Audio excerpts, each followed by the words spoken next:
जो high court में जो रेस्टोरेशन कोहिमा में पहाड़ के बारे में जो हाई कोर्ट में जो रेस्टोरेशन पिटीशन डाले थे, आज उसका क्या स्टेटस है, थोड़ा उसका तफसीलात में बयान करिए।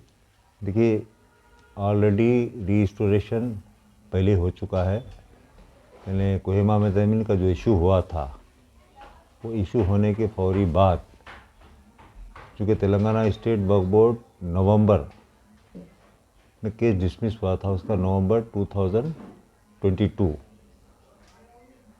डिसमिस हो गया था। क्यों? Non appearance of the council from Telangana state Waqf board, इसीलिए डिसमिस हुआ था वो। पर वो रजिस्ट्रेशन पिटीशन फाइल किए तेलंगाना स्टेट वक्फ बोर्ड की तरफ से, और उसमें रेस्पोंडेंट नंबर 7 की तरफ से भी एडवोकेट थे उसमें पैरवी में, और वो रजिस्ट्रेशन होगा। और रजिस्ट्रेशन के साथ जो 2022 में जो पिटीशन डिसमिस हुआ था नवंबर में, तो वो पिटीशन जो डिसमिस हुआ था, वो पिटीशन में स्टेटस को का भी ऑर्डर था। और वही समझो आप दोबारा 2023 में ये जो है, देखिए आप, IA number 1 of 2022, civil revision petition number 502 of 2010, already इसका ये ऑर्डर है। ये ऑर्डर जो है 3rd डे ऑफ जनवरी 2023 को हुआ है ऑर्डर, और उसमें ये क्लियर मेंशन है कि accordingly CRP restored to its original file. ये ऑलरेडी हो चुका है, और रिस्टोर के साथ साथ स्टेटस को भी है। लेकिन मुझे जो इत्तला है, कुछ वीडियोज़ और फोटोज़ भी मैं किसी को भेजा था, वो लेकर आए हैं, तो वहाँ पर आज भी काम चल रहा है। बड़े अफसोस की बात है, क्योंकि जब कोहिमा में ज़मीन का जब काम चल रहा था, उस ज़िमन में कोई बोर्ड मेंबर भी और MLC साहब भी और आपके चेयरमैन तेलंगाना स्टेट वक्फ बोर्ड, ये सब गए थे, और कुछ आपके वक्फ एक्टिविस्ट जो काम करते हैं वो लोग भी मौजूद थे। और उसमें ये साफ जिक्र किया गया था, यानी चेयरमैन की तरफ से भी, ये सबकी तरफ से ये था कि हमारे पास डॉक्यूमेंट्स अवेलेबल नहीं है। और उसमें ये भी कहा गया था कि भाई सर्वे कराएंगे, आपकी है तो आप ले लो, हमारी है तो हमारी रहेगी। तो ये गैर जिम्मेदारी का बयान है। आपकी है तो आप ले लो, हमारी है तो हम ले लेंगे। क्योंकि देखिए, आप कोहिमा में ज़मीन की जो प्रॉपर्टी है 100% वक्फ है, और अगर उनकी होती तो आपके डिफेंस से जो कंपनसेशन आया वो वक्फ बोर्ड को क्यों आता था? चूँकि वक्फ प्रॉपर्टी है, इसीलिए डिफेंस का जो कंपनसेशन आया वो वक्फ बोर्ड को आया। और उसके बाद वक्फ बोर्ड जाकर अगर ये कहती है कि आपकी है तो आप ले लो, हमारी है तो हम ले लेंगे, सर्वे करें, अरे सर्वे की बात की ज़रूरत ही नहीं है वहाँ पर, नहीं ये बात करने की ज़रूरत है।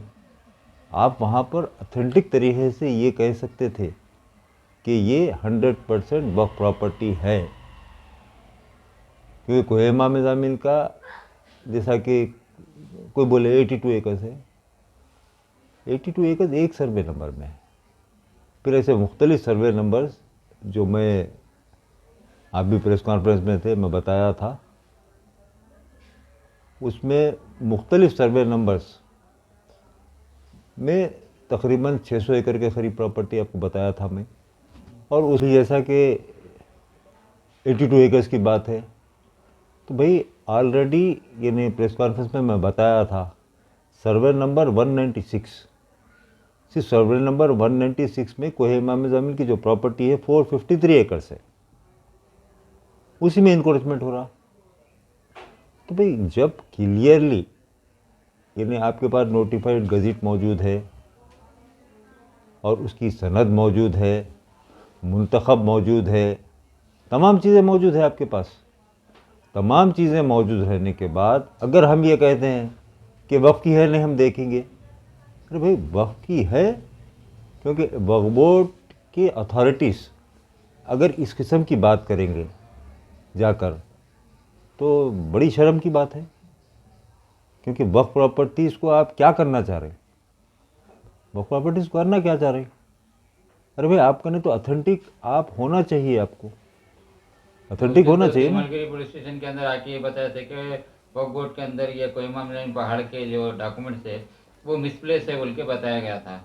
फिर आज हाई कोर्ट के अंदर डालने के बाद यहाँ तक कि जो स्टेटस पहुँचे, ये डॉक्यूमेंट्स किसके पास से आए और कौन ये देखिए, सुनिए आप, वो डॉक्यूमेंट्स तो मैं आपको, आप प्रेस कॉन्फ्रेंस में थे जो मैं किया था 17 तारीख को, उसमें आपको तमाम चीज़ें बताया मैं। आपको डॉक्यूमेंट्स, सिर्फ डॉक्यूमेंट्स नहीं, गज़ेट नहीं, डॉक्यूमेंट्स नहीं, बल्कि आपको सनद और मुंतखब भी बताया मैं। तो देखिए आप, वहाँ पर साबिक़ मुतवल्ली थे कमर हसन रज़वी, चूँकि वो मुतवल्ली थे, वो डॉक्यूमेंट्स उनके पास कुछ सेफ थे और भी किसी के नहीं कुछ थे, तो डॉक्यूमेंट्स प्रोवाइड हुआ। वो डॉक्यूमेंट्स प्रोवाइड हुए होने के बाद ही, चूँकि तेलंगाना स्टेट वक्फ बोर्ड की तरफ से केस था आवाम की हाई कोर्ट में, शिकायत थी कि जब तक इनके पास डॉक्यूमेंट थे आज तक क्यों नहीं प्रोवाइड करे वक्फ बोर्ड को, जो ये लोग जो है ना डॉक्यूमेंट्स नहीं है बोल ये के देखिए बताते आप, हैं। ऐसा है कि तेलंगाना स्टेट वक्फ बोर्ड एक बोर्ड है, इदारा है, और वो इदारे में तेलंगाना स्टेट कि एक एक इंच की जो वक्फ प्रॉपर्टी है वो डॉक्यूमेंट्स कहाँ होना चाहिए? तेलंगाना स्टेट वक्फ बोर्ड में।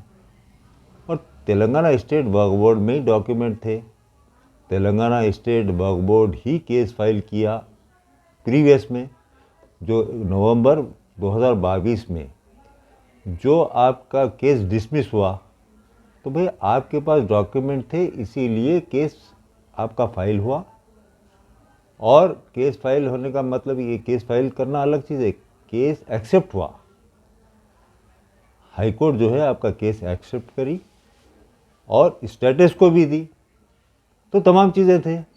तो भाई कल आपके पास डॉक्यूमेंट्स थे, आज कहाँ चले गए आपके पास से डॉक्यूमेंट्स? कहाँ गए डॉक्यूमेंट्स? तो प्रोवाइड, देखिए आज ये नहीं, आज भी जो रीस्टोर हुआ वो डॉक्यूमेंट्स हमारे पास मौजूद थे। और तमाम तर कोशिश, क्योंकि तेलंगाना स्टेट वक्फ बोर्ड ही फाइल करना था रजिस्ट्रेशन पिटिशन, क्योंकि वही पिटिशनर था जो डिसमिस हुआ था, तो फिर दोबारा भी उन्होंने रजिस्ट्रेशन के लिए दाखिल करना था। लेकिन खाली वक्फ बोर्ड के ऊपर हम नहीं बैठे हुए थे, वक्फ बोर्ड के साथ हम हमारे यानी काउंसिल को भी लगाए थे, ताकि कोई चीज़ की अगर कमी है, विद डॉक्यूमेंट्स बिठाए थे हम, विद डॉक्यूमेंट्स बिठाए थे, और उसी की बुनियाद पे रिस्टोर भी हुआ और स्टेटस को जूं का तू बरकरार है। तो आज वक्फ बोर्ड से डॉक्यूमेंट्स मिसप्लेस हुए, इसके जिम्मेदार किसको बनाएंगे आप? भाई देखिए, आप वक्फ बोर्ड रहेंगे या वक्फ बोर्ड के मेंबर की लापरवाही है, या जो 4.5 साल जो एडवोकेट जो अपीयर नहीं हुआ हाई कोर्ट में, जिसके वजह से कोर्ट डिसमिस हुआ? देखिए आप, इसकी तमाम तर जिम्मेदारी जो आयद होती है वो किसी एक मेंबर पे नहीं है, पूरे बोर्ड पर है, पूरे बोर्ड पर है। किसी एक मेंबर का, आपके शिया मेंबर है, वो सुन्नी मेंबर है, वो फुला है, वो ऑफिसर नहीं, बोर्ड की जिम्मेदारी है। एक भी डॉक्यूमेंट मिसप्लेस होता है, बोर्ड की जिम्मेदारी है, चीफ एग्जीक्यूटिव ऑफिसर की जिम्मेदारी है, और वक्फ बोर्ड का जो कंसर्न रिकॉर्ड रखने का जो स्टाफ है उसकी जिम्मेदारी है, और वक्फ बोर्ड का जो लीगल सेक्शन है उसकी भी जिम्मेदारी है। हाँ जी पुलिस साहब, टोटल एरिया कितना है कोहिमा में जमीन पहाड़ का भी? कोहिमा में ज़मीन वक्फ का वो है 600 एकड़ के अबव, जिसकी सनद और मुंतखब मौजूद है। 2004 में ये वक्फ बोर्ड गज़ेट जारी करता है, उसमें ये बताया जाता है कि 220 एकड़ है, जबकि सनद और मुंतखब के हिसाब से चलता है काम, और उसी हिसाब से गज़ेट भी बनती है। तो सनद और मुंतखब को साइड में रख के आप ये बता दिए कि ये 2004 की गज़ेट में कि सिर्फ कोहिमा में ज़मीन का जो रकबा है वो 220 एकड़ है। पलट के ये भी नहीं देखे कि सर्वे नंबर 196 में, खाली 196 सर्वे नंबर में 453 एकड़ है। 600 एकड़ के अबव है और एक ही सर्वे में 453 एकड़ है। तो ये सनद और मुंतखब को बगैर फॉलो करे के आप 2004 में गज़ट निकाल रहे हैं और उसमें ये बताते रहे कि 220 एकड़ है। तो ये वक्फ की प्रॉपर्टी जो है कोहे मोहम्मद आमिन के, उसके साथ खिलवाड़ है और यानी साजिश है पूरी कि वक्फ इमला को तबाही करें।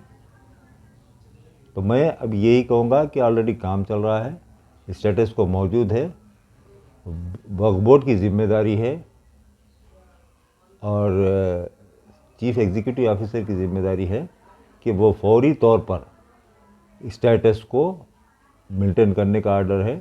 जूँ का तू मौक़िफ़, जब जूँ का तू मौक़िफ़ रखने का है तो फौरी तौर पर वहाँ काम क्यों नहीं रुक रहा है। अगर काम नहीं रुक रहा है तो कंटेम्प्ट पिटीशन क्यों फाइल नहीं हुआ, इमीडिएटली कंटेम्प्ट पिटीशन फाइल होना चाहिए।